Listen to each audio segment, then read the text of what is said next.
tidak berbicara yang gimana-gimana. Saya ketika itu ada jenazah, saya memang memeluk kakak saya supaya papi saya itu melihat gitu loh, supaya papi saya itu tenang kesananya, nggak ada maksud yang lain seperti itu. Dan sempat saya juga, kakak saya kan jauh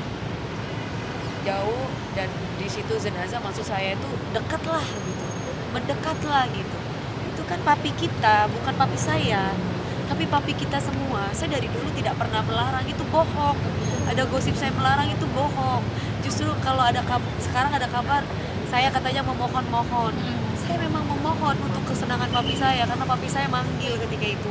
Andri ketika itu kurang sebelum 2 hari mau koma, papi saya panggilin kakak-kakak saya semua. Otomatis saya yang di sini, saya telepon kakak-kakak saya untuk segera datang. Jadi saya memang memohon kepada kakak-kakak saya ketika itu, kepada yang paling utama kepada ibunya Meldi.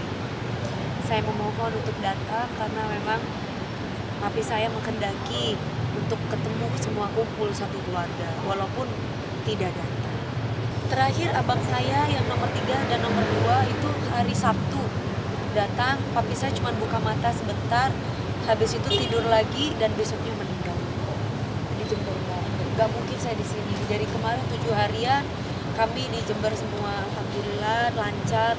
Dari papi dibawa ke Jember, bawa pakai peti, semua alhamdulillah dikasih kelancaran. Biasanya kalau kita di kargo tuh harus nunggu 2 jam kan, itu nggak sampai lama, nggak sampai setengah jam.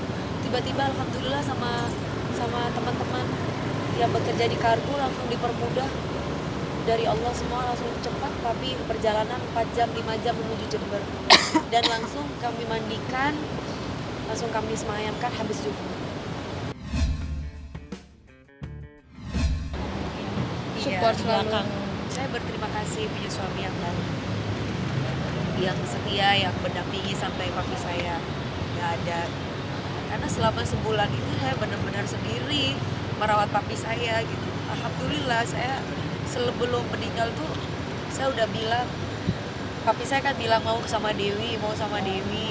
Sampai akhirnya saya bilang, tolong kasih kesempatan saya untuk merawat papi saya dan kakak-kakak saya, dengan berat hati melepaskan papi saya untuk saya rawat di Jakarta. Selama sebulan itu saya pulang pergi rumah sakit kerja. Setiap kali saya berangkat, papi saya cuma bilang, kasihan kamu nak, maafin papi, cuma bilang gitu. Tapi saya, apapun yang saya lakukan saya ikhlas. Berapapun itu nggak ada. Saya bilang sama dokter, sampai dokter bilang alatnya harus dicabut. Saya bilang jangan dokter, berapapun itu saya bayar buat kesembuhan papi saya. Tapi obat itu sudah tidak bisa menerima, badan itu sudah tidak bisa menerima obat-obatan gitu. Jadi papi saya itu sudah mencair, kulitnya itu melepuh karena saking sudah nggak bisa menerima obat. Jadi apa boleh buat, papi saya dilepas alat-alatnya.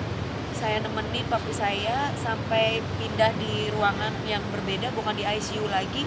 Dari perutnya bernafas, dadanya bernafas, ini berhenti, tinggal di sini, tinggal di sini. Saya nemenin, saya bacain la ilaha illallah sampai berhembus nafas terakhir itu bersama saya. Jadi jangan lupa untuk subscribe Cumi Cumi. Ditekan ya tombol lonceng merahnya.